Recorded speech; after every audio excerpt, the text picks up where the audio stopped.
This is the Sell Your Brand Show with James Bray and Mike Killen, the one-stop shop for creative solopreneurs and startups to get the best practical advice on how to build, how to brand, and how to sell online products and content. Let's get to it. Hey guys, this is James from Brand Snack. And this is Mike from Sell Your Service. And this week, we're going to give you our tried and tested formula to help you focus more in your business. Yeah. Mike, you all right, mate? Yeah, I'm good, man. Yeah, I'm good. I did the Commando Challenge. Mate, I saw your dog tags Here on and Facebook. yeah. Did you steal them or did you actually complete it? Just a question. I ran really quickly past the station where you can pick them up. Swipe That's what I did, yeah. They couldn't catch me. They were knackered, weren't they? Yeah. Yeah, that was good. It was only 5K and we kind of jumped in as a substitute. This was probably a couple of weeks ago because of the way we're rolling these episodes out. But it was good fun. Yeah, it was interesting. Yeah, it was quite a warm day. So it wasn't too bad. For those who don't know, the Commando Challenge is kind of like an obstacle course that we do. It's like mud and stuff, but this is the one that the Royal Marines do. It's like part of their training. Mate, nice. I bet you were shattered. Honestly, it wasn't too bad. I'll tell you, no, my run was only 5K, it's not terrible. That's only like 3 miles, so you can pretty much just kind of handle that. But there's a lot of waiting because at the obstacles, I was really keen. Now, because we had to take, like, we were being a reserve place, I was really keen to kind of smash my way around the course and be like, yeah, I really want to kind of get around it and then run home. Right. But we started at 11:30. So we were like, you get caught behind people. I see. It sounds awful. So you spend most of your days in queues? Yeah, basically, yeah. Like, I was really glad when all of the obstacles were done because then we could just run. Yeah. And it's basically, there's about like this, I don't know, it's like 500 meters in between each obstacle at the start. And then it's pretty much like a 2-mile run back. Right. And I was kind of glad for that because it sort of kept the momentum up. So yeah, that was interesting, and it's fine. Like, I understand why people are doing stuff, but they made a real fucking fuss over like some of the tunnels and people were crying. Yeah, and I was like, you can see the start line. What the fuck are you doing? Like, what were you expecting? Yeah. And they were like, yeah. So I was like, oh, just fucking get on with it. And it's because when you're standing around, you get cold. Yeah. So I was like, ugh, just let me get on with it. Just watching these people cry in I front could of see you. all like these Royal Marines were like, fucking hell. And I was like, they were like, are you okay? I was like, let's just get on with it. Yeah, I'm fine. They were I've been standing here for 10 minutes. chucking me through these tunnels and stuff. So yeah, it was good. It was good fun. Did it with a mate. So yeah, it was good. Yeah, how about you, man? What's going on? Yeah, mate. I put petrol in my diesel car. Oh yeah, you did. Yeah, I'd forgotten about that. That's what I done. What happened? Yeah. Well, it completely. It was only like 70p or something. It was 70p's worth of petrol, which is pretty pathetic, right? Yeah. So I was at the forecourt and my daughter was chatting to me, and I just picked up like one of the pumps, put it in the car, squeezed it, and was like, oh shit. Yeah. And it's like, do I start it? Do I not? What do I do? So I had a little read up, and because my car's quite new, it just basically said, just don't start it. Yeah. So I was like, fine, okay. So yeah, I had to get someone to come tow me away. I'd forgotten about this. And the guy that came along in the tow truck, he came along, pulled up, was like, I can't get you from there, mate. You're gonna have to start your engine and drive around to me. I was like, what part? What part of I've put petrol in a diesel car don't you understand? So yeah, in the end, he just had to reverse up to my car. Maybe he doesn't quite understand how his vehicle works. It was fine. What was it? So I start it up. Yeah, shall I just drive it around to the garage then, mate? Yeah. I'll just drive home. I'll leave it. I'll tell you what. I'll drive home and then I'll give you a call and then let you know how it's gone. Yeah. So thank you for that. Back Mr. in the day, because back in the day, I remember This is when I first started. You would still have to put occasionally a drop of petrol in a diesel car, stop it freezing. Mm. Yeah, exactly. But I mean, that's you could do that in the old engines. 15 odd years ago now. So now you literally can't do it. And I had like a 300-year-old car at the time. You could have just rocks. exactly. Yeah, I was Flintstoning it everywhere. So right, mate, that's unlucky. So yeah, got it to the mechanics, and they were like, you are very happy you didn't start that. Yeah. Because well done. it will be a 200 quid. Fuck. It's still 200 quid, which is really, really annoying for 70p's worth of petrol. Most expensive petrol. Yeah, exactly. The most annoying bit was when I had to go into the to pay the 70p's worth of petrol. There's a £2 limit on cards, so, exactly. So we'll have to get you to buy a couple of packets of munchies to bring the cost up. So it's a £202 thing of petrol. Exactly. Brilliant. So yeah, that and a bus fare home. Yeah. All good. Yeah, of course. Yeah. My daughter loved it though. That's hilarious. She was having great fun. Yeah, but she's a little deviant, so I bet she did it on purpose. She probably did. Yeah. Dad. Yeah. Dad. What? Yeah. So yeah, apart from that, it's all fixed now though. It took about a week because the mechanics was useless. But yeah, good. Talking about focus. Talking about focusing on what we're doing. Mate, what we're doing today. How long? Because you haven't. It's not like you haven't been. You just started driving. You've been driving for a long time. Yes. Amazing. But it's the first time I've done it ever. Is that a good thing or a bad thing? It's like, I don't know. It's like it's treason. It's my first time. I haven't heard of a second. Good. Yeah. All right. So there we go. All right. Cool. Well, we yeah. Actually, no, because it segues quite nicely on. We did just segue. Well, actually, when I used to work at a car rental place, it was more common than I liked. Even though on most rental cars, it will say like diesel. The cap will be green. Like rental cars have got like special stuff in them to prevent people from doing it. And even they'd be like, yeah, I've started driving up the M5 and the car's just sort of like spluttered to a stop. I can't understand why. And then get it back and it's because you filled it with petrol, love. That's worse. Putting petrol in a diesel car is 1,000,000 times worse from what I understand. Is that? No, sorry. Putting diesel in a petrol car will basically like destroy it. Right. Petrol in a diesel car is easy to fix, I believe. Just expensive, yeah. £202. Or $9,000 if I would have started it, according to the mechanics. Yeah. So, I kind of lucked at focus. Well, okay, yes. Yeah, so we actually, in all seriousness, we do want to talk about focus because, so James, you and I are kind of at different stages of our business. Yep. And yet, to me, it still feels like I've got like 1,000,000 priorities. And I think the problem with that is I've got so many people telling me, oh, you should be focusing on Facebook ads, you should be doing social, you should be doing Instagram, you should be doing live videos, you should be doing videos. The internet's a cruel bitch. Yeah, it is. It really is. And it's just like, I don't know, what are some of the other things that you've been told that you have to focus on? Oh, literally everything. Like, so you got to get your website running right. You've got to hone down your social media tactics. You've got to get your email sequencing right. You've got to get your budgeting right. You've got to get all your legal stuff right.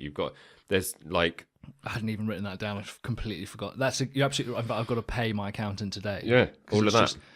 And I think it can feel overwhelming to the point where a lot of us, and I know a lot of our listeners that particularly feel like this, are this kind of action paralysis, where there's so much to deal with that they actually end up doing nothing. Yeah, and just the thing that I think that's really, really goes like really against that is that online you'll see people saying, well, if you do this, it's the best thing that you can do for your business by far. Yeah. But then everyone says that about their area of speciality. Yeah. Absolutely. Like raise your sales by 3,000,000% if you do this. Yeah. But then if you do that, you can raise your sales by 3,000,000. It's just like all of that's just bullshit for one. But it just adds to that fact of I really don't know what to focus on first because no one's telling me, no one's giving me something to say where do I put my focus. And the thing is it's easy for me. This is a classic case of if you've only got a hammer, everything looks like a nail. If you've got a problem and you speak to an SEO person will tell you it's an SEO problem. Yeah. A social person will tell you it's a social problem. An email person will tell you an email problem, and so on and so forth. And I think it's really difficult to differentiate and disseminate all this advice from all these gurus and experts and people who have got it made, like what you really should be focusing on. Yep. And I've got a very clear idea of what I should be focusing on every day. Yep. And what's interesting is that when I first started that, it looked like I wasn't really doing a lot. And if you look at the people who are like big, who have like genuinely gone supernova, they followed a very similar tactic.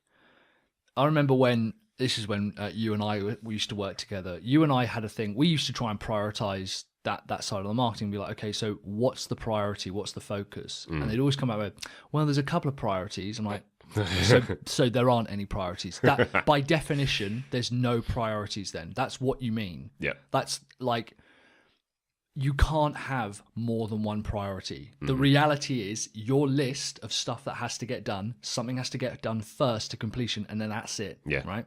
Yeah. And I think part of the problem is, combined with all these different options that we've also got this world of infinite distractions, like TV, laptop, tablet, Kindle, iPad, phone, children. You joke, but like, you know, it's just this constant need for attention from everyone, and we live this attention deficit world. And it's very difficult to know, well, what should I push back on? Because we don't want to appear rude, you know? We don't want to appear, you know, like we're ignoring some of our other obligations and stuff. Because I understand that we all have obligations, you know, there's family, friends, and those are important, but we have to know, with the little time that we do have, you know, what do we focus on? I think that makes it so much more important as well, because you do have obligations outside of your business. That the little you usually get less time when you're working for yourself. Yeah, it becomes harder to carve out time to dedicate to your business, rather than when you have to go into an office 9 to 5. Then you have to be in the office no matter what. Yeah. Whereas when you're working for yourself, it becomes harder to the lines kind of blur a little more between. It's interesting. Life and business. I think the lines definitely blur, and that's something that I like.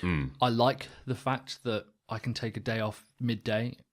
People are like, "Oh, it must be nice." I'm like, "Yeah, I can not earn money anytime I want. I can be broke anytime I want."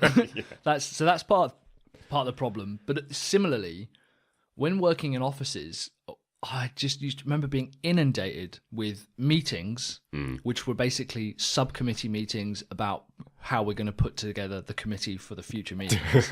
Like, this is like, just pull the names out of a fucking hat. What difference does it make? No one cares. You had to have your emails on, just in case someone sent that email that says thoughts ? And it's a forwarded email. I'm like, oh, so you want me to do your work? Yeah. So there's these weird barriers, and we'll talk a bit about this, like the difference between being busy and doing work, you know, because a lot of the time it can look like you are not busy because you're slogging away at something. And the way that the analogy I use, and I've used this a few times, is if we want to climb to the top of a mountain, everyone is going to have different ideas on the best way to get there. My approach is to, over time, carve out steps into the mountain. Okay, deliberately take the time to carve those steps out into the mountain, into the stone. And for the first 75% of the time, it's going to seem like you're making absolutely no progress whatsoever. And you're going to have people next to you who are just making a mad sprint up to the top, and they're either going to start sliding down, they're not going to be able to get any further. They also don't make it easier for themselves if they need to try it again. That's very true. This, to me, is what focus is. Rather than going, oh, well, maybe I need a new pair of trainers, or maybe I need a pair of, like, a new pair of, like, Camelots, which are like the things you plug into walls to, like, climb, go rock climbing and stuff. As opposed to saying, no, I'm going to focus on this one thing, I'm just going to create a step a day. That's all I'm going to do, is just carve out a step every single day, and bit by bit making it easier for yourself to get up there. That, to me, is the kind of analogy behind focus that we want to do. And not going back and thinking, oh, well, now I should try this, now I should try that. The big thing at the moment for me is, and I was talking to my sales coach about this, guy called Sean. I said, I'm pulled in 100 different directions. Facebook advertising, remarketing, PPC, live video, all this kind of stuff. And I was like, where do I put my effort? Where should I be putting my effort? And this is kind of what I think I want to go over today. The biggest misconception to me is that there is something that you'll start doing, and it'll be like this epiphany moment. It's like, like light will shine down, and you go, oh, this is it. I've cracked it. This is the thing that I should be focusing on. And the problem is that that's never going to happen. You know, like, you're never going to have that sudden, like, click epiphany moment where this is the thing that you should be dedicating your time to.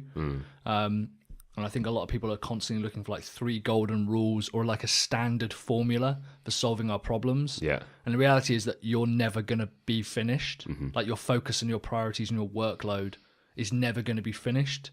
So you're never going to be able to remove everything off your plate. Yeah, that's true. You know, so rather than trying to look for that magic formula, you know, that magic thing that's going to help you get through everything, change it. And now this is going to be a slightly different list, I think, of what a lot of people are expecting. Cool. And we're basically going to be talking about like how to focus on important tasks. Yep.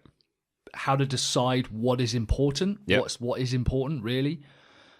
Committing to that focus. That's another thing, is people are like, yeah, I'm going to do Facebook traffic, right? I'm going to focus all my business on generating Facebook traffic to my website. And then 3 months' time, we're like, man, I didn't really see any results. I'll do something else. Like, how many times have people said to you, like, yeah, I've tried blogging. And it's like, you wrote 2 blog posts. Yeah, exactly. I'd done it for 4 weeks. Yeah. And that was it. Yeah. Yeah, I know. That's so that's kind of, that's another thing, is committing to those focuses. Mm-hmm. And then we're also going to look a little bit at ignoring distractions. Yep, cool. Which there's a sort of a running joke at the office that I work at I'm ruthless with that. Right. You know, I don't have emails open, I don't have Facebook open, or any of that shit, because it's just a massive distraction, frankly. It is. You don't need it. I mean, like you've said before, like if you carve out an hour a day to do your emails or whatever at a certain point in the day, and then throughout the rest of it, don't bother. Yeah. It's not going to cause you any harm. It's not going to do anything. And you get to focus on exactly what you need to be doing. Yeah. Like 100% focus, rather than kind of being distracted, half like one eye on what's coming in your inbox. Yeah. When it's usually pointless anyway. Yeah. And this is the first kind of point I want to talk about, is you have to decide, you know, what your priorities are. If you're letting other people dictate what your priorities are, then you're never going to get anything done. So a lot of people are like, yeah, I treat my inbox like my to-do list. I'm like, well, that is the most retarded thing I've ever heard in my life. Like, you shouldn't be doing that. No. If you treat your inbox like your to-do list, other people are treating you like a virtual assistant or a PA. Yeah, yeah. So, you know, like if you genuinely want to progress, I can guarantee you that Elon Musk doesn't sit there going, right, let me open up my emails and see what other people suggest that I should be doing today. He doesn't. He doesn't. Spacecraft. Yeah, exactly. Yeah. That wasn't someone else's idea. I said, Elon, could you go ahead and try colonizing Mars? Yeah, not a problem. Thoughts? Yeah. Question mark. ... And yeah, so the thing to me about focus and knowing what to focus on is, this is going to sound really trite, and I'm kind of still figuring out how to like get this best across, is what you need to do is focus on focusing. Mm-hmm. That is actually more important, I believe, than the activity that you do. Okay. I believe that dedicating your focus and your time to one activity and doing it to completion, and getting it done, is more important than the actual activity itself. Okay. There's a book called Deep Work by Cal Newport. I might have even talked about it on the content report. I don't think so on that one. Okay, well, I'll talk about it a bit later, because it's just... this book basically talks about... it says it's really easy for us to say that Facebook and email is a distraction, that phone calls are a distraction, that spending time with our family is a distraction, when really all we need to do is write this paper or build this course or build this product. So they're not distractions. If they're truly important, you should dedicate everything you have to them for a time block, right? Yep. Email is important. When it becomes unimportant is when you kind of are really shallow about it and you have it open in the background and you just kind of answer emails as they come in. That's not good. Like we said, waiting for an hour just every day and then smashing through your emails, that's dedicating focus. That's focusing on focus and getting that task done. Yep. That's very different to focusing on email. Yes. So allowing yourself dedicated periods of time to complete a task, allowing yourself to focus, to me, is the thing that people neglect. We're going one level higher, and I think people want to think, well, what should I focus on as an activity? Should I be doing SEO or blog writing or video or getting my accounts in order? Those activities, none of them matter if you're not willing to focus on focusing on them, you know? Yeah, otherwise you're never going to do them properly. You're never going to do them to the extent that they need to be done. That sounds trite, but no, it's true. Yeah. Take your course, for example. How did you actually complete that? Every day, like literally just hammering away at it. I had nothing else open. Well, I was actually at work writing it. Even so, I stopped focusing on anything that came in, switched off my inbox, just sat down and wrote it. Every day. Yeah. And this is the kind of dedicating your time to that one thing is so undervalued in our society. We're constantly seen as like, people really value multitasking. I'm like, all right. Yeah, I know. I'm not a huge fan of that idea. I don't think we can truly multitask. So, for example, Michael Phelps is actually a really good gamer. Like, he's quite good at video games. Has he won any kind of like Olympic medals for that? No, because he's focused on doing one fucking thing and doing it to perfection. Yep. I don't know any famous multitaskers, right? To me, multitasking is one of those skills that people have that's actually not a superpower. They'll be like, yeah, I never feel the cold. So fucking what? What do you want from that? Like, I don't understand what you're trying to say. Like, what Einstein said, if you can drive a car and kiss a girl at the same time, you're not giving the kiss the attention it deserves.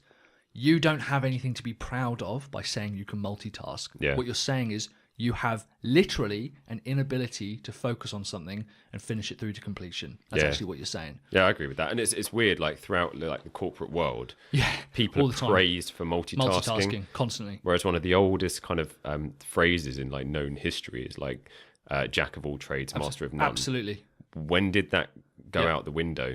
As soon as it comes to business. Well, what's interesting is if you look at the people who have, and this is going to sound insane, like, okay, Elon Musk is big, Bill Gates is big. I want to go one step bigger. If you look at Muhammad, okay, Jesus, Alexander the Great. We really are going bigger. What I want to do today, guys, is talk about my religious viewpoints. Yeah. It's got nothing to do with focus at all, is it? Just... Bit by bit, I've been converted into... I'm trying to think of like a cult name or something, but I can't think of anything off the top of my head. Now, if you look at these people who have like impacted, like Genghis Khan, Genghis Khan, I think, is responsible for something like... There's 5% of the world's genes or something. There's something. Yeah, I've heard something. There's something insane. Like, he has such a massive impact, not just through banging his way around Europe, but Attila the Hun as well. Another person who's like literally irrevocably changed society and the world for the future. Mm-hmm. At no point did anyone go, Attila the Hun, tell you what, he's a bloody good multitasker, isn't he? At no point did anyone say, Alexander the Great, God, he can bloody answer those papyruses and tell a joke at the same time. No, they're fucking focused and singular on one vision and completing that one vision. That's true, actually. Any kind of famous figure throughout history and throughout time are always known for one thing. Yeah. That's it. Yeah, and nailing that one thing through to being seen as an authority. Yeah. Anyone who prides themselves on being able to multitask is not giving the attention that those individual tasks deserve. Yep. And I'll fight to the death anyone who says, and I mean that literally, I will see the look in your eyes, Mike. I'm not going to question. No, but like, again, this is one of those things that's like, it's really praised, this ability for us to multitask. I'm like, okay, well, do you not think that achieving one task would be better than kind of attempting 10? I've never understood it. No. The ability to prioritize. Very, very different. Yeah. The ability to multitask, not quite so much. Very different. Yeah. Okay, so that's the first thing is allowing yourself the ability to focus on a focus. Yeah, that makes sense. And you have to really get that through your head, because at first we don't even realize, like, basically after reading this book, Deep Work, I'll talk about it in the content report actually, it became really apparent to me that I have a series of habits that led to, I would try and start a task, get distracted, pull out my phone, look at Twitter, and that's basically just, I need a dopamine fix. Yep. And as soon as I physically I stopped bringing my phone into the office, only bought a laptop, didn't turn my Wi-Fi on, so I just write. After a time, I can now sit down and write for 2 hours every single day, first thing in the morning, without any distractions, and it's like I don't feel I have to be distracted. Yep. Allowing myself to be focused on that one task is what has made an enormous difference within my business. Mm-hmm.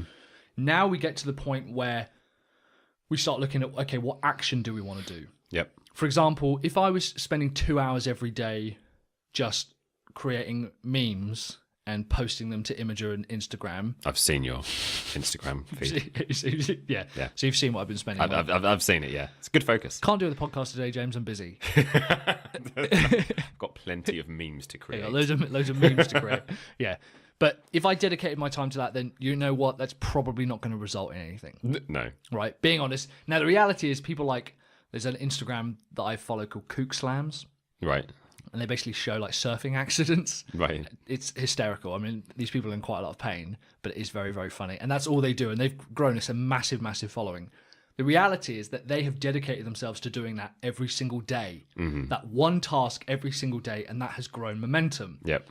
This is why I don't believe that the action that you take is as important as your ability to focus on one action. Yeah, I see. There will always be people out there that will resonate with whatever you're going to do. Absolutely. Yeah.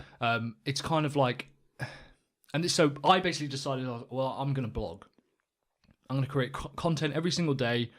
It's going to help my SEO rankings, going to help social. I have stuff to post about it, position me as an authority, all the benefits. I was dedicated to that result. Okay? And when you build your course, you're dedicated to that result of having a course. You have to be dedicated and committed to the result. The individual actions, no one likes writing for 2 hours every day. I actually don't. If I break down the actual task of it, I don't think I like it. I enjoy the feeling afterwards. It's like people don't really enjoy going to the gym. Yeah. You know? But the result and the feeling afterwards and building up that habit and slowly building up that momentum, that's what you should be committed to. So it's understanding that our focus and our commitment should not be necessarily to the action. It should be to the reward or the result or what kind of comes afterwards, you know, that momentum that you're building up, you know? Yeah, definitely. Yeah. There's like there's this kind of, I've got this theory, again, another conspiracy theory. Here we go. If you want to talk about Jesus, right? No, so the idea is that by dedicating yourself to one thing, by repeatedly doing it every single day, you actually add value and power to the 15, 20, 100 times you did previously to that. This is why blog content's a really good example. People go, yeah, I tried blog content. I'm like, oh, you wrote 2 whole posts and you weren't flooded with thousands of visitors every day. Staggering. Whereas if I continue to write blog content, it makes the previous 10 articles, 20 articles, 100 articles work harder. Yep. It actually adds value. And this is why I like this analogy of carving steps into the side of a mountain, because the 15th step, the 100th step, the 1000th step makes the 999 beforehand work even harder. Yeah. You know, it adds value to those things that came before it. If you decide that you're going to dedicate, like Sunny Lenarduzzi we've talked about before, one video a week, 111,000 subscribers, okay? I don't think there's so much work there that anyone will be overwhelmed with what you have to do. No, I mean, doing one video a week, there's obviously a lot of work that goes into it and making it there are now, but her initial videos, if you go back right to it, and she's open about this, is basically the C90, C920 Logitech webcam, a Lavelle microphone, a Rode like lapel microphone, and some decent content, some interesting content. That's it. You know, and one video a week, and of course the production quality goes, but the idea is that she committed to that one thing a week. And what's she been doing it for? A couple of years, did you say? Yeah, like 2 years or something. That's like nothing. Yeah. In the grand scheme of things. Yeah, it's 104 videos. That's insane. And out of 104 videos, she's got 110,000 I think I've got subscribers. like 110 videos, and I've got like 185 subscribers. And I'll tell you why. It's because I haven't been consistent. Yeah. I can guarantee. It is that consistency. Yeah, it's absolutely the consistency. Yeah. Now, if we flip this and say, okay, I'm going to dedicate an hour a day, every single day, no matter what, to picking up the phone and cold calling 10 people. Yep. No one likes cold calling. No one likes any of this kind of shit. Fine, whatever you want to say, whatever you want to feel about it. But I guarantee you, the person who does that every single day will benefit from it 100 times more than someone who doesn't do it at all or tries it once. Like the ability to focus on one thing repeatedly and continue to do that over and over again, that's actually what gets results. Yeah. You know, building those habits, building up that momentum. So this is kind of we still haven't even got to a tactic yet, but this is why I think this is so important, because I think people think, well, if I choose the tactic, then the dedication will come. Yeah, and you'll get the result just from the choice of the tactic. Absolutely. Whereas that's not the case at all. Yeah. Facebook advertising, I think, is a really good example of this kind of gone wrong. Facebook advertising is an amazing way to segment an audience. We've started like doing it more and more now, looking at our audience and stuff. And what was interesting is I think it's kind of shown, because people are like, I got 5,753 leads for free from Facebook advertising, right? We go, oh, cool, I'm going to do that. We spend $500 and it doesn't work out. They neglect to tell you how much money they've spent learning every single day and tweaking every single day before they could get there. Yeah. I happen to know this for a fact. In the last 30 days, one of our customers has generated 5,700 leads from Facebook. They've been doing it for about 4 years. Right. So it's taken 4 years to build up this momentum and understanding. To me, it is the equivalent of, this is a vile analogy and I apologize for this. It's the equivalent of getting pregnant or becoming successful. Fantastic. Congratulations. Thanks very much. You've got no idea how many times I was fucked before I managed to get this right. But that is kind of the point. Is you have to repeatedly do one thing over and over and over and over and over. And you know what? People are going to go, you're insane. Go, the definition of insanity is doing the same thing, expecting the results to be different. Yeah, but at no point has anyone who's done it ever thought, this is the safest possible option that I could go for. They've all thought, this is mental, and at some point, this is not working. I can't believe it. We're spending money. We've invested too much. But you push past that point, that kind of trough of despair. Yeah. Keep going with it. Eventually, that begins to pay off because you've repeatedly done the same thing over and over and over and over and over. People talk about like J.K. Rowling being rejected by like 100 publishers or whatever it was. I don't know what it was. The reality is she kept approaching them. If she'd been rejected by 99, she still wouldn't be published. Yeah. And she went, you know what, that's it. I'll call it an even 100, that's it. The reality is that she had to do the same thing over and over and over and over and over. And yeah, it sucked. It was horrible. And we all really like the idea of being like, yeah, I'm going to dedicate myself, work through the pain. 99.9% of people give up within the first kind of 3 months of any new task, Yeah. Because it's hard work doing the same thing over and over for no return. Because you end up looking at like this pit of despair and like there's no light at the end of the tunnel that you can see. Yeah. And you're just like, this is literally driving me into the ground. Yeah. There's no point for me carrying on.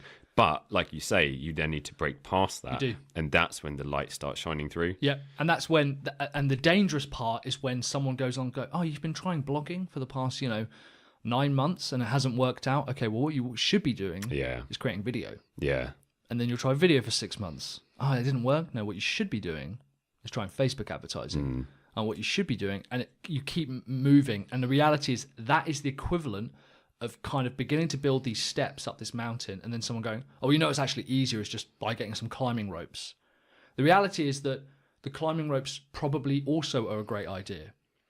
Or developing a car or something to get up the side of the mountain is probably the same idea. But the reality is you have to still commit to it and dedicate the time to completion. Yeah. A car that's 90% complete is still not going to drive you up the side of a mountain. But that's it. You work at anything long enough and hard enough, you're going to see results from it. Yeah. So like you say, it doesn't matter what tactic you choose. Yeah. You just need to stick to the one that, one, you're most comfortable doing and that you can push yourself to do every single day. Yeah. And two, that your audience want from you as well. Like a lot of people out there assimilate information in different ways. Yeah. If your audience like reading, then creating video for them probably isn't the best thing. Yeah. So it's a balance of what do you have the skills to do and the inclination to do, and what do your audience expect from you. Yeah. And once you've balanced those two up, that's when you're going to find what you should be doing. There's a lot to be said. So there's a book, I think we've talked about, Traction by Gabriel Weinberg. Yeah. And he basically says there's about 19 routes to traction. At the moment, I'm on the content marketing route. He says the reason that most products and businesses and services fail is not because the product is lousy. It's because they don't stick to a traction channel and just rinse it, like squeeze every possible cent out of it. They think they do, but just because you're tired doesn't mean that channel doesn't have any more to give you. Yep. There's a concept out there called growth hacking, which is where you test something, and then if there seems to be like a bit of a spark there, you continue with it.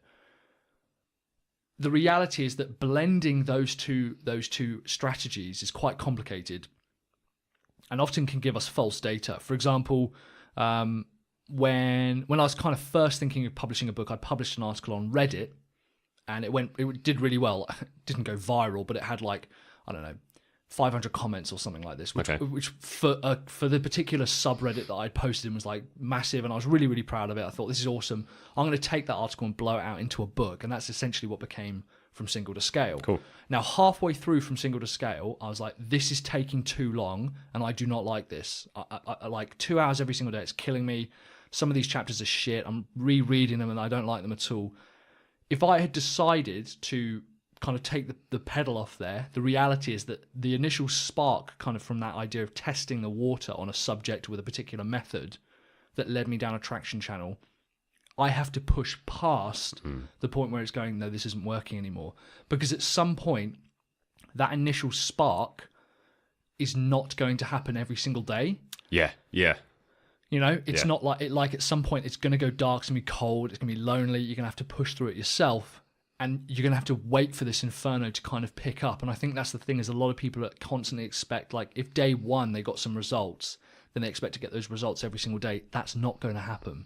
It's probably, just thinking about it, if I come across that spark, I haven't done this, but it just occurred to me. If you write that down, write down exactly what that spark was, write down how it made you feel, write down how optimistic it made you feel and why.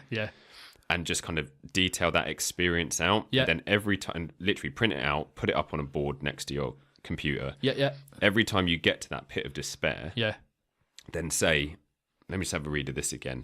And you'll start reliving that memory again, and the feelings will come back. Have you done any of the growth hacking? Like, you should look into it, because that's remarkably similar to what they suggest as a series of processes. Okay. So growth hacking is a strategy in itself, right? Noah Kagan, I think, kind of coined the term. Personally, I actually don't like it. I actually think it's it gives people the excuse to keep trying different things and not commit to something. And that to me is dangerous, because a lot of people will be like, oh, well, Facebook advertising, I got a bit of traffic, awesome. Oh, well, now it doesn't work anymore. I'm like, you've done it for 4 months. Like, what do you mean it doesn't work anymore? Like, you haven't dedicated everything to it. So I think growth hacking is fantastic as a way to test a channel and go, yeah, we've got a bit of feedback from this. Cool, I'm going to stick with it. The reality is, what happens is you'll get a spark, you'll get a bit of result, it'll then die off, and you'll get nothing, and then you'll get a little bit, and then nothing, and then a little bit more. It kind of goes in waves. It's not this steady growth curve. It's not an exponential growth curve. You know, it takes a while to get up to those levels. So committing to one channel, you have to do that. And even if people come to you and they go, oh no, you really should be doing Facebook advertising instead, go, thanks very much for your advice. If you're dedicated to doing something every single day repeatedly, I guarantee you that that's going to get you results. The reason Michael Phelps is the most decorated Olympian of all time is because he replayed the same habits day in, day out since the age of 15. That's why. Not because they changed his tactics or changed his training halfway through. It's because he committed to the same thing every single day. Do you know what? It's been quite similar to our journey with this show. We started out and we had 2 listeners. One of them was my mum or something. I don't know. And she even wasn't that keen. She thought it was something to do with I don't know, making a band. But and for a long time, it was literally just that. We would see a couple of downloads. I checked the download figures the other day. They're getting bigger, aren't they? They're looking healthier. Mate, it's almost like 900 downloads. Yeah. Mad, isn't it? Yeah, and we haven't been doing this long. It's been This is episode 26? 27, something like that. So, but it's starting to pick up some traction now. Yeah. And that's only because every single week we get together and we do this. And without fail. And we make sure that we're consistent in doing it. And that to me is the consistency on delivery as well is big. You know, it's this is the thing, it's all good dedicating and being manic about it and producing 5 pieces of content one week and 1 piece of content next week and then nothing for 4 months. You know, the reality, I was looking back over kind of some of my Muay Thai training, and I've been doing it for a little under a year now. And we did the same exercise regime, my trainer said, that we did kind of this time last year. And I was like, I remember wanting to vomit at the end of it. And the reality is, if I kind of on and off, it's probably about 2 hours a week I've done. But the gains of doing that 100 hours or so have been massive, but it's been so gradual that I haven't noticed it. But it's by doing it consistently every single week and every single day, that's what makes the difference. You know, and I can see my traffic on my blog now begin to peak and spike up because I'm producing content every single day, putting it out there. You know what? I can probably be doing a lot more to accelerate it, grow it, whatever. But but if I can't dedicate myself to one activity every single day, that's never going to yield the results. Which kind of brings me on to this fourth point, which is about deep work sessions. Okay. So like I said, the book Deep Work by Newport. The difference in work and tasks and priorities and stuff is not necessarily the action, it's the time and focus you dedicate to it. Okay. Reading, I think, is a really good example of this. If you dedicate an hour a day and say, do you know what, between 11 and 12, every single day, no matter what, I'm going to go somewhere quiet and I'm going to read, and that's it. I'm just going to read, books, content, whatever it is. That is dedicating time to a task which a lot of people would say, well, that's not really a priority. I've got other stuff that I should be doing. Yep. But a lot of other people will prioritize in a way that kind of spreads multiple tasks out in a shallow manner across the day that they'll kind of jump across, as opposed to saying, I'm going to commit to 3 tasks today. I'm going to write 1 piece of content, read a book, and do some training. Yep. By doing that and dedicating an hour, 90 minutes, that makes a massive difference. Yeah. That is, I remember even being told, this is a few years ago, it might have been at our office, and I kind of used to get teased a little bit for these diary notebooks that I had. And I said, I actually said at the time, if you can achieve and complete 1 task in a day, you're nailing it. You are absolutely crushing it. Mm-hmm. And people going, well, only 1 task a day, Mike? That's not a lot. I'm like, no. There's a difference between me completing this one massive task that is a priority or answering 100 emails. Yeah, which have no relevance to anything. That's not 100 tasks. That's just doing 100 things. Yeah. It's the difference between like distance and displacement. Okay. Like you can run 13 miles, but if you're just running 13 miles backwards and forwards and you've only displaced yourself 1 meter by the end of the day, yeah, then what have you really done? Yeah, I see. Yeah. If you can honestly sit down at the end of the day and go, do you know what? I've genuinely done that. I've smashed that, completed it, and that's done. Yeah. You are nailing it. There is absolutely nothing wrong with that. At the end of the day, if I was like, do you know what? I've actually just finished 1 chapter. I was like, I'm over the moon about that because it's one thing that is then out there and is done and is completed and is ready, as opposed to having 15 things that are 90% done. Yes. Yeah. Yeah. Like never finishing a marathon, even if you've done it 100 times, is still never finishing 1 marathon. Yep. I think that's such a good point, actually, because I know a lot of people that spread themselves thinly, like you say, across different tasks, don't complete them, and you don't see anything from them. Yeah. They're there constantly working away. I've got a lot of stuff in the pipeline. It's like, well, the pipeline, no one can see the pipeline. Yeah. No one gives a fuck about the pipeline. Yeah. People gives a shit about results. People want to see stuff. Yeah. And that's exactly like I've seen online people saying like, oh, we're getting this app out here, but we're just working on all the features at the moment. Put out a few of them. I can't use a subscriber waiting list. Yeah. That doesn't help me. Yeah. If you've got something that helps me with my budget or habits or, recording TV programs that I like, and you go, it's just around the corner. But all right, well, that still doesn't solve my problem, does it? Yeah, exactly. Funnel Flows is a really good example of this. They're for those who don't know, it's a funnel building asset library. So it's like loads of Photoshop files and Illustrator files to help you build funnels out. And the big thing I was looking for was Lucidchart. I was really excited about that. And Jacob, the owner, said, look, I'm going to release it today because that's the day I said I'm going to release it. But the reality is Lucidchart's not ready, so that's not coming yet. It physically is not available. But he released everything else. Fine. Get it out there. Yeah. Publish. If it's 60% done, it's done. Chances are you're going to have to completely redo it in a year's time anyway. Yeah. So just get it out there. And this is the thing about the deep work session is over time, these deep work sessions will stack up. The first one that you do for an hour, dedicating yourself to one task, will feel like torture. Yeah. It is impossible to focus for 1 hour, particularly if we're used to opening emails, going into Facebook, opening up our phone, playing a little bit of, what am I playing at the moment? I think a game called Plague by Endemic, where you try to like take over the world with a disease. Or Polytopia. Like I still catch myself now, I'll take out my phone, I'm like, I'll just play this 45 minutes have gone by.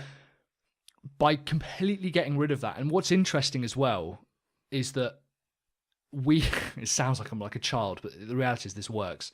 I now have a dedicated 2-hour slot to play video games every single week. Yep. I give myself that time. Liv knows about it. Yep. I'm like, it's something I like to do, and it's something that I've been meaning to do for years. But dedicating 2 hours means I know it's there. Yeah. It's kind of like a budget. And you don't crave it anymore, like at varying points throughout the day, because you know that's you've been sated by that. Absolutely. Yeah. So dedicating and allowing myself a reasonable amount of time to do that. 2 hours every single day to write content. At first, I was doing maybe 500 words because I was distracted. I couldn't focus. Now, those deep work sessions stack up, and it becomes easier and easier and easier to dedicate myself to this one thing. Yeah. And I think that's one of the hardest parts to do is allowing yourself, when we say, okay, I'm going to focus on blogging, I'm going to focus on my SEO, I'm going to focus on Facebook traffic. Okay, well, are you going to give yourself an hour or 90 minutes a day blocked out, which no one can contact you? Mm-hmm. No such thing as an emergency. There isn't. If it's a true emergency, you're probably going to be in the building that's on fire. Yep. Emergencies don't really happen. Dedicate yourself to that 90-minute block and do the work. Don't open Facebook, don't research, don't Google. You don't need to check stuff. You don't need to look at Reddit or Quora or any of that shit. Yeah. You know enough already to go away and start doing the thing. And at first it's going to suck. It's going to be spelling errors. It's going to be really shitty. Publish it, get it done, and move on, Yeah, exactly. No, I think that's really good advice. Like my first course, I look back on it now, I'm like, this is true garbage. Like I can't believe it. But yet, people still buy it and they like it and they enjoy it. And I've gone back over it recently. I'm like, actually, there's more in this than I realized. Mm-hmm. But there's no way my stuff would be at the quality it is now unless I dedicated the time to failing and sucking at it first, Yeah, exactly. It's only through time and effort that we become experts at something. Yeah, absolutely. We're not born experts. No, we're not. So kind of wrapping this up, what I want to do is talk about a couple of tactics that I do think that people are really struggling. They're going, I haven't got no idea what to do. Okay. There's two things that I think that people should focus on above all else. Okay. Right? And you can pick one of them. Now, the reality is they're kind of tied together. I think that building an email list is the most fundamentally life-changing opportunity that you have within your business. Yep, I agree with that. And if you have no idea what to do, every single day, spend 2 hours just trying to build your email list. Yep. Now, anyone go, well, how do I do that, Mike? You know how to do it. First of all, we've got 2 episodes on building an email list. Yep. I've got tons of YouTube content on building an email list. Have you got anything on building an email list? No, just the podcast stuff. Just the podcast. You've got stuff on, if you Google it, there's tons of information. Yep. So even if your first 2 hour block later today is, I'm going to dedicate 2 hours to listing out 30 ways I can build an email list, that's your task. The next day, put 2 hours, and this is the thing as well, is don't go, well, I'm going to do all my deep work in one day. It's not going to happen. Yeah. Like, you have to give yourself time to relax and break it up. Like I said, if you can genuinely complete one task a day, you are smashing it. Yep. That's 100 tasks over 100 days as opposed to doing one task over 100 days. Yep. List out the ways that you can build an email list. Put together a lead magnet. Start producing content. Put an email opt-in form. It doesn't matter. This is another thing. Like, people go, well, I need to do this first or this first. No, you don't. Just start. It doesn't matter. It doesn't actually matter. If you put an opt-in form on your page that doesn't lead anywhere, doesn't capture anything, it doesn't have any content in there, that's one thing that's done. Check it off, move on, start the next thing. Yep. You have to start completing tasks in order to learn the most efficient way to do them the next time. Yeah. Like you said about the course, like you can already see the ways about your course, like your second and third ones will be done differently. Yeah. Because of what you've learned doing it this first time. Yeah, exactly. You learn a hell of a lot just by doing. If you're not doing, you're not learning. Yeah. So there's a ton of ways for you to be able to do that. So I would say if you have absolutely no idea where to focus, build an email list. Don't worry about pricing, product design, creation, websites, funnels, any of that shit. Yep. Focus on building an email list, 2 hours every day. And you're going to go through the exact pattern that we did. There'll be a bit of a spark. You'll have 5 people sign up in a day and be like, oh, yeah, I can get this. And then you'll have no one sign up for 5 months. Yeah. And then you'll have one person sign up. Yeah. And then you'll have no one sign up for 5 months. That's exactly the pattern I've been through. It is literally the pattern that if you go through any email growth list and they go, yeah, we've got 5,000 leads. I'm like, fuck that. Go back 4 years. You go, oh, you had 8 people on your list for about a year. Yeah. Right? Yeah, they don't show it over time of how they've accumulated them. They they go to the end result, and it's not. And it's like when I remember when someone showed me, they said, "Yeah, I've 10x'd my list." I was like, "That's amazing!" And they showed the growth, and I was like, "Yeah, they really have. They've gone from the equivalent of 1 to 10 for every 1 subscriber. They've now got 10." They neglected to show they started with 100 subscribers and they've gone to 1,000. And I was like, "Well, right." That's a big difference. Like the way that they had worded it made it sound like they'd experienced explosive growth, and that's true. But they also neglected the long trail beforehand of nothing. Yeah, the 2 years. Yeah, 2 years of nothing. So your priority should be to build a list. Now, after that, it should become a habit to try and think of a way to generate revenue from that list. Yep. The reality is that if you build a list and never ever email them, for a year, they're going to forget who you are. So there's a lot of stuff to do with like, okay, well, I need to send an email every single week. I would argue that you should be sending an email every single day to your email list, frankly. But learning how to monetize that list is not a priority until you have a list. Yep. The reality is that you have to get comfortable and confident and automate that process of building a list. However you want to do that. I recently have experienced a tool called Oribi, ORIBI.io, Oribi. It's like a type of antelope. It's an analytics tool, which I'm now in love with. I'll show you in a minute because it's absolutely awesome. Cool. That basically shows me where I'm getting subscribers from, where I'm getting traffic from. Nothing that Google Analytics doesn't do, but this presents it in a nicer way. And I can see that I generate leads from YouTube, GoDaddy, WP Engine, ClickFunnels podcast that I was on, this podcast, my blog, all these different places, because my priority is building an email list. That's the only thing that I should be focused on every single day, Yeah. No, I think that's such an important point. And it is the number one point of being a business, that the more people you have on your list that are engaged. And who have shown an interest in your product. Yeah. That are dedicated to you and what you do. Yeah. Those are your loyal customers. Those are your ideal audience. That's who you want to be telling everything that you do about to, and offering your help and your services to, because they are the people that will buy. Yeah. I think that's such an important point. Boss. Mate, that's been really good actually. And I think, like you said at the beginning, a lot of people were probably expecting something a little bit different from this episode. Yeah, like tactics and stuff. Like sort of, oh, do I focus on Facebook or video? Yeah. And it's not quite about that. No. It's more about focus on focusing. Yeah. It is. It's allowing yourself to become fanatical and obsessed with one thing. Still now, I get it. People are like, oh man, Mike writes for 2 hours a day and publishes a piece of blog content every single day. Isn't that weird? Like, he doesn't have that much traffic. I am 100% convinced that at some point, dedication to that one tactic every single day will yield me far greater results than swapping from channel to channel to channel to channel. Of course it will. Yeah. I mean, like, if you go to the gym and you literally only work on your arms, then over time, your arms are going to get huge. Yeah, they will, yeah. I mean, you'll look pretty weird. You will look pretty weird, but you have fucking massive arms. But it's actually, that's what you want. But it's absolutely a good analogy. Again, and that's the thing is, the gym's a really good analogy, because we get this a lot when people join kind of our gym and they say like, I want to focus on my abs, my shoulders, my back, my arms, my neck, my leg, my butt, my glutes, and my calves. I'm like, oh, so you don't want to focus on anything then? Yeah. And this is the thing, is a lot of people are like, no, you got to balance. You got to balance everything. Fine. I would argue that just turning up to the gym twice a week is way more important at the moment, rather than focusing on which part of the body you want to sculpt. Until you have got the act and the habit of repeatedly doing the exercise, we can't begin to hone you down.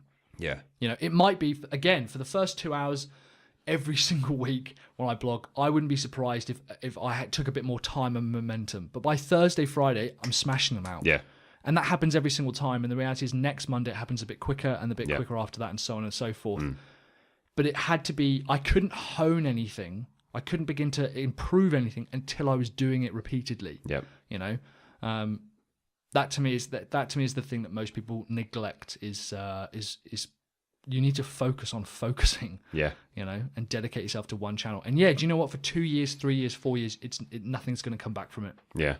But until you have pushed past that, when everyone else has faded away and everyone else has neglected to do that. Like, if you want to outdo your competition, we're constantly saying, do what your competition won't, go where your competition won't. I guarantee you your competition aren't dedicating themselves to one activity repeatedly every single day. Yeah. Yeah, exactly. And the more you outdo them at that, and the longer you go than them. You decide how long to play the game for. Yeah. You decide how long that is. Until you're the last person standing. Absolutely. Yeah. And then you're the only source. Yeah. Yeah. Yeah. So, that's my 2 cents on that. But Nice. anyway, back to my theories on Jesus and Muhammad. Oh, yeah. How's that going? the rest of the podcast. Yeah. Let's do the rest of the podcast. So we've got another hour and 20 minutes on Mike's religious ramblings. Yeah, my nonsense.